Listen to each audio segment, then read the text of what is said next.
Assalamualaikum Sobat Football United, ringan amatiran ala gue sambil menunggu penerbangan kembali ke rumah. Pertandingan yang gue saksikan langsung di stadion ya. Tidak ada live commentary, sempat gue update di short video. Akhirnya bisa mendapatkan 3 poin yang menurut gue bukan hanya terkait dengan kemenangan, tapi juga bagaimana proses bermain dari Manchester United di pertandingan tadi. Gue ingin membahas dulu terkait dengan starting line up ataupun pemain-pemain yang dipilih di atas lapangan dan juga di bangku cadangan. Di bangku cadangan tidak ada bahkan Garnacho. Nah, ini gue berpikir memang menandakan bahwa dia sudah selesai. Pertanyaan yaitu adalah terkait dengan tidak adanya Andre Onana, apakah ini juga berarti dia sudah selesai atau seperti apa? Tidak jelas. Ruben Amorim membawa Johnny Evans, Christian Eriksen dan juga Victor Lindelof, di mana 3 pemain ini besar kemungkinan ya akan selesai di Manchester United musim ini. Juga membawa beberapa pemain muda, Tyler Frederiksen, lalu juga Chido Obi, Kobbie Mainoo dilibatkan di atas lapangan di pertandingan, bukan di atas lapangan. Ada yang dimainkan seperti Chido Obi, Kobbie Mainoo ya kan. Tapi Tyler Frederiksen tidak. Lalu ada juga Toby Collier ya di bangku cadangan. Kalau gue lihat sebenarnya di pertandingan tadi dari starting 11 minus seorang Andre Onana ya. Ini sebenarnya komposisi utama yang ditunjukkan di pertandingan tadi. Dan herannya ya, tampil bagus, tampil fantastis menurut gue. Di babak pertama bahkan sangat dominan. Dari sisi ball possession 66% berbanding 34%. Aston Villa hanya memiliki 1 shot ke gawang Altay Bayindir dan Manchester United memiliki 9 shot, di mana 5 ini big, on target ya, dan ada 1 big chance. Jadi menurut gue di pertandingan tadi di babak pertama memang sangat dominan dan bagaimana aliran bola, permainan enak ya menurut gue. Padahal seperti yang gue katakan di preview, yang lebih memiliki motivasi besar itu adalah tim tamu. Tapi justru tim tuan rumah menurut gue tadi tampil luar biasa di babak pertama dan juga nanti dilanjutkan di babak kedua. Bagaimana mereka berusaha untuk menciptakan peluang-peluang ya. Memang eksekusi ini masih menjadi kendala.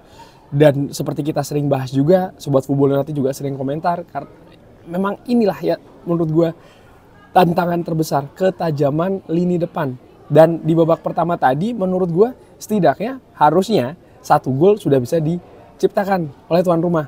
Bahkan di 10 menit awal Manchester United tampil sangat menekan, tampil sangat agresif, tampil dengan intensitas yang menurut gue juga sangat tinggi. Dan ini betul-betul memaksa tim tamu Aston Villa yang sebenarnya lebih memiliki kepentingan di pertandingan tadi justru tampil tidak berkembang, cenderung tampil grogi, dan justru akhirnya mereka tertekan ya. Padahal ya mereka harusnya yang menurut gue, karena mereka punya kepentingan langsung untuk mengamankan tiket Liga Champions, tapi justru mereka menurut gue penampilannya di bawah tuan rumah.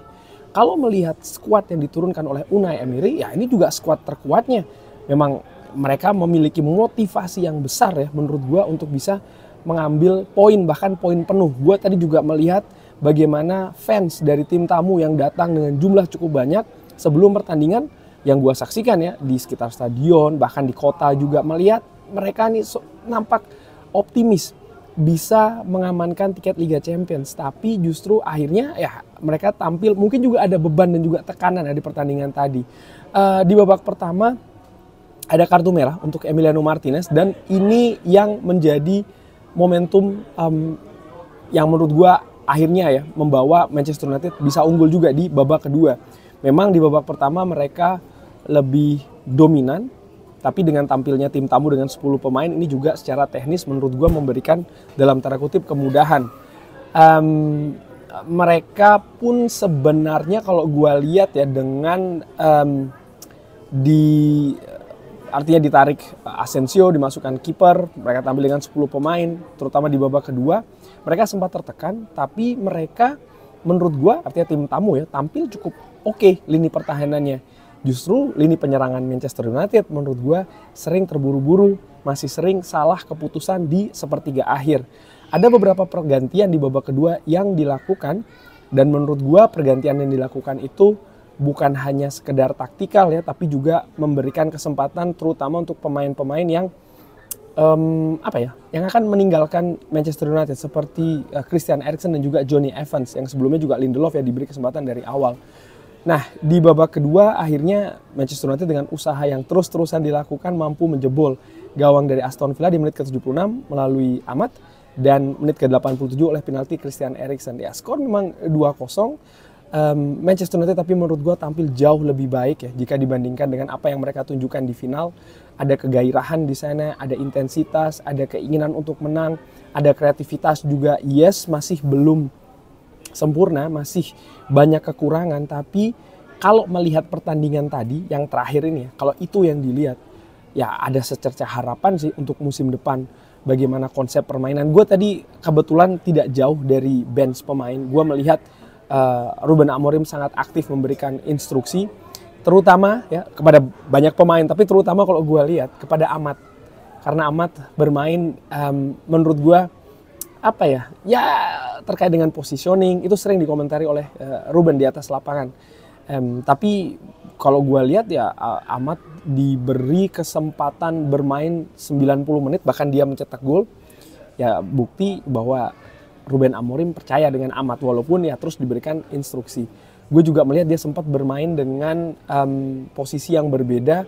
Dia sempat bermain sebagai gelandang serang dan juga sempat bermain sebagai wingback sebelah kanan ya, terutama di babak kedua. Tapi keduanya menurut gue secara keseluruhan bisa ditampilkan dengan bagus. Ada banyak pemain menurut gue yang tampil luar biasa di pertandingan terakhir tadi. Casemiro, kapten Bruno Fernandes tentu saja, Mason Mount tampil bagus. Eden Hazard menurut gue tampil fantastis, Harry Maguire pun juga demikian. Hampir seluruh pemain menurut gue tampil bagus. Rasmus Højlund misalnya, walaupun tidak memberikan kontribusi berupa gol, tapi usaha tanpa mengenal menyerah ya, itu memberikan kontribusi secara tidak langsung. Tadi kan ada kartu merah juga, itu menurut gue kan memberikan kontribusi secara tidak langsung di permainan, tapi ya itulah faktanya. Nah, apa yang gue rasakan di kemenangan tadi, ya tentu saja ini happy. Walaupun kemenangan tadi ini tidak merubah hal ya, artinya di papan klasemen tidak kemana-mana. Manchester United akhirnya finish di peringkat ke-15. Tapi ya berbeda dengan musim-musim sebelumnya, mungkin ada harapan dengan finish atau mendapatkan hasil kemenangan maka akan finish lebih tinggi. Mungkin bisa masuk zona ini, zona itu, mendapatkan ini, mendapatkan itu. Tapi tidak dengan tadi. Yang ingin gue saksikan sebenarnya adalah perbaikan apa dari hasil final Europa League yang sangat mengecewakan. Bukan hanya dari sisi teknis, tapi juga dari sisi karakter ya, mental. Pemain pasti sedang sangat rendah menurut gue.